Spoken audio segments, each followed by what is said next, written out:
साथियों, क्या आप आंदोलन को भूल गए हैं? क्या महाबोधि विहार मुक्ति को भूल गए हैं? क्या महाबोधि विहार को ही भूल गए हैं?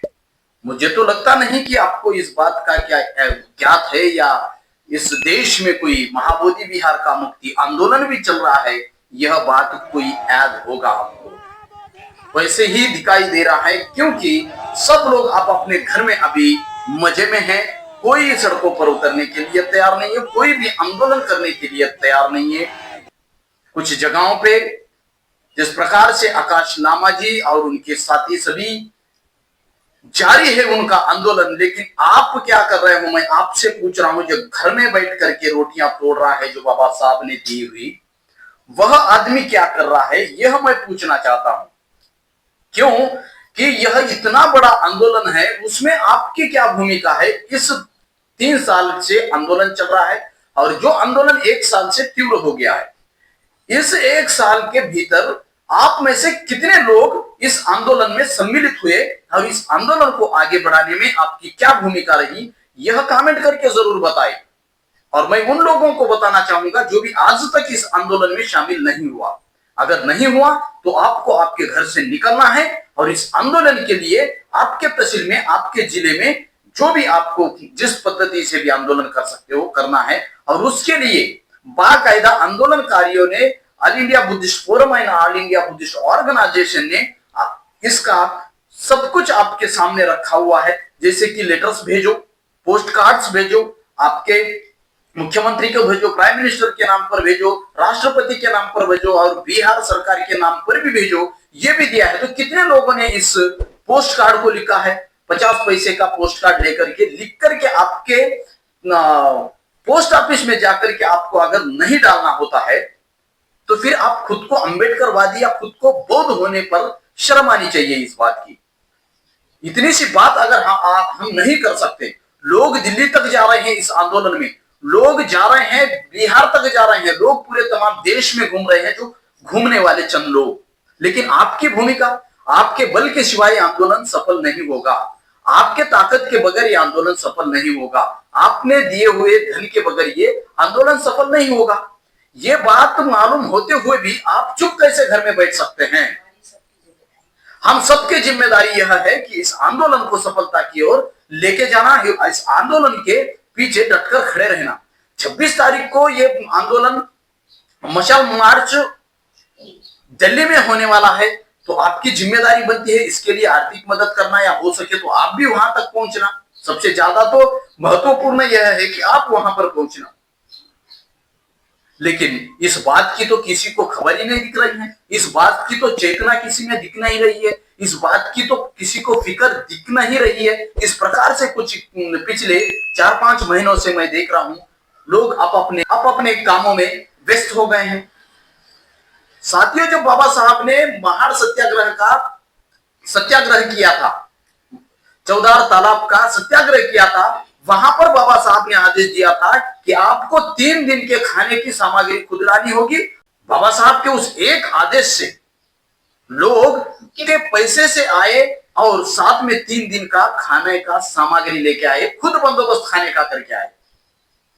तो हम आंदोलन में जाते हैं तो कहीं ना कहीं ये देखते हैं कि खाना ठीक से नहीं बना, वहां पर खाना दिया नहीं जा रहा, वहां पर ठीक से खाना ही नहीं बन रहा, एक तय समय का खाना दिया जा रहा है। ये सब देखने वाले लोग क्या आंदोलन को सफल कर सकते हैं? क्या ये लोग आंदोलन, बाबा साहब के आंदोलन कैसे सफल हो गए? क्या बाबा साहब के पास तो बहुत पैसा था? क्या जबकि लोगों के पास पैसा था? लेकिन सबसे बड़ी ताकत यह थी कि जबकि गरीब लाचार लोग जिन्हें खाने को भी नहीं मिलता था, वह लोग भूखे रहे बाबा साहब के पीछे, पानी पीने को नहीं मिलता था, फिर भी बाबा साहब के पीछे डटे रहे, उस आंदोलन को जिंदा रखा। तमाम आंदोलन को जिंदा रखा उन्होंने, एक आंदोलन नहीं, कई आंदोलन उन्होंने सफल किए। बाबा साहब की सभाएं खड़ी होती थी तो 4 से 5,000, 20,000 ऐसी ही पब्लिक आती थी। क्या आपको इस बात की खबर है? क्या आप लोग बाबा साहब को पढ़ रहे हो? क्या आप लोगों ने बुद्ध को ठीक से पढ़ा है?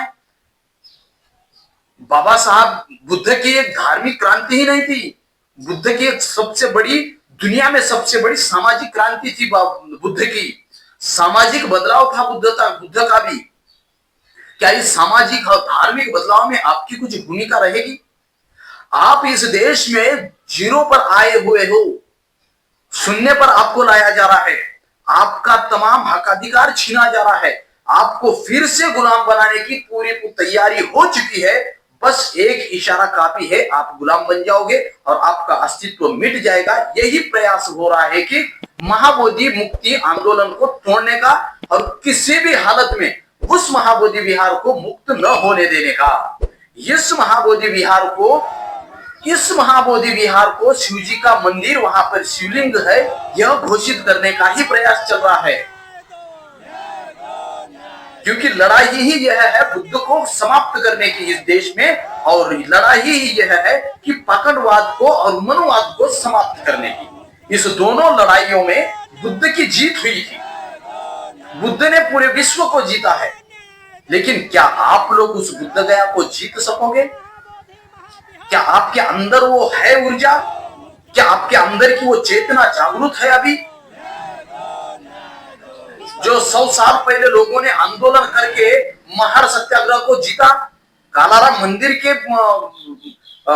सत्याग्रह को उन्होंने पूरा किए, और अंतिम में धम्म दीक्षा के कार्यक्रम को पूरी तरह सफलता के साथ उन्होंने विजय प्राप्त किया। इसलिए आज इस देश में जिस प्रकार से बुद्धिज्म का माहौल या बुद्धिज्म का जो भी वातावरण है, उस धम्म क्रांति के वजह से ही है। क्या उस धम्म क्रांति की चेतना आपके अंदर जागरूक है? क्या उस महार के सत्याग्रह की चेतना आपके अंदर जागरूक है? अगर है तो क्यों घर के बाहर नहीं निकल रहे हो? अगर है तो क्यों आपका पैर आपके घर के सामने नहीं निकल रहा है? तो क्यों आप आंदोलन में शामिल नहीं हो रहे हो? क्यों आंदोलन में चंद लोग अपने हाथों में मशाल लेकर के निकले हुए हैं गूंगी भई सरकार को दिन में उजाला करके उनकी आंख खोलने के लिए? क्या आप उस आंदोलन में सहभागी नहीं हो सकते? क्या आप आपके जिले में हर महीने में, हर 15 दिन में एक मशाल यात्रा निकालने में तकलीफ क्या जा रही है? मशाल यात्रा निकालने के लिए आपको खर्चा कितना आ रहा है? बोलिए। एक मशाल हाथ में लेनी है और आपको सिर्फ बस चार्ज लगा करके आपके जिला स्तर तक पहुंचना है, फिर भी आपकी तैयारी नहीं है। कितने देश के कितने जिलों में मशाल मार्च खुद होकर के लोगों ने निकाली है। जब तक आकाश लामा जी वहां तक नहीं पहुंच रहे हैं, तब तक आप कुछ कर नहीं रहे हो। आपको तो हाथ को पकड़कर अपाहिज आदमी को खड़ा करे जैसा हाथ को उठाकर खड़ा करना पड़ रहा है, बार बार जगाना पड़ रहा है। ये तो पहले का जमाना नहीं है, लोगों को मालूम नहीं था, कुछ भी नहीं था, फिर भी बाबा साहब के एक आवाज के ऊपर हजारों की संख्या में लोग आकर के अपना योगदान देते थे खुद के पैसे से। तब तो लोगों को पास खाने के लिए नहीं रहता था, तो वो पैसे की बंदोबस्त कैसे करते थे? यह सोचने वाली बात है साथियों। अगर आपको इस आंदोलन को जगाना है तो सबसे पहले आपके अंदर की चेतना को जगाना होगा, और आप सबसे पहले आपके स्वाभिमान को जगाना होगा। और अंबेडकर वादियों को सबसे प्यारा अगर कुछ है तो वो स्वाभिमान है, और वो आपको होना चाहिए। और कितने लोगों के अंदर वो स्वाभिमान जिंदा है, वह आपके ऊपर छोड़ रहा हूं मैं। वो आपको ये करना है कि कितने लोगों के अंदर वो स्वाभिमान जिंदा है और वह निष्ठा जिंदा है। और इस महाबोधि महाविहार के मुक्ति के लिए भी हमारे अंदर का स्वाभिमान जागरूक करना होगा, और उस स्वाभिमान के तहत ही इस महाबोधि महाविहार की मुक्ति करनी होगी। अगर ये स्वाभिमान नहीं है, वह चेतना नहीं है, आप इस बुद्ध विहार को कभी मुक्त कर नहीं पाओगे।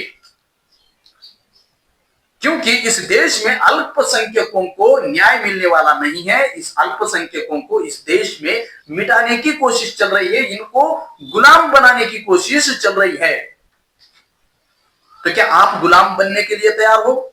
क्या आपने वो खुद तैयार कर ली है कि गुलाम हमें बनना है? अगर नहीं बनना है तो जागो, अगर गुलाम नहीं बनना है तो आंख खोलो, गुलाम नहीं बनना है तो आपके अंदर की चेतना को जागरूक करो, गुलाम अगर बनना नहीं है तो आपके अंदर के स्वाभिमान को जागरूक करो जो बाबा साहब ने आपके अंदर भरा है।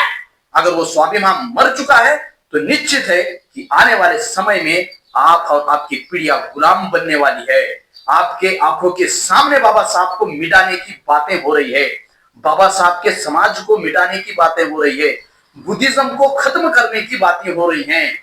आप क्या कर सक रहे हो और क्या कर रहे हो? जब तक आपकी ताकत खड़ी नहीं करोगे, जब तक आपके अंदर की एकता को नहीं जगाओगे, तब तक आप कुछ नहीं कर पाओगे। राजनीतिक पार्टियों में बटकर, हजारों संगठनों में बटकर कटने ही वाले हो, लेकिन बचने नहीं वाले हो। यह बात याद रखना साथियों, और एक होना, और इस महाबोधि विहार मुक्ति के लिए अपने अंदर की चेतना को और अपने अंदर के स्वाभिमान को जगाकर एक टाइम का खाना कम खाओ, लेकिन इस आंदोलन में खड़े होकर के इस आंदोलन को पूरी तरीके से सफल करो और उस मनुवादी व्यवस्था से कैद हुए बुद्ध को मुक्त करो, अन्यथा आपकी गुलामी तय है और आपका विनाश भी तय है इस देश में। क्योंकि सरकार ही आपको मिटाने की कोशिश कर रही है, सरकार ही इसके पीछे कोशिश कर रही है कि महाबोधि महाविहार मुक्त ना हो। एक दूसरे के ऊपर ढकलने का मतलब ही यह है कि आपको बुद्ध विहार देना नहीं है, और इस बुद्ध विहार को वहां पर पाखंडवादियों का मंदिर बनाने की साजिश चल रही है दोस्तों। तो दोस्तों विचार कीजिए, वीडियो अगर अच्छा लगा तो शेयर कीजिए, नहीं अच्छा लगा तो भी शेयर कीजिए, दूसरों को अच्छा लगेगा, और कमेंट करके जरूर आपकी राय बताना दोस्तों। जुड़े रहिए ऐसे ही वीडियो के लिए। इस सत्य के सफर में द मूक नायक आपकी आवाज बनेगा।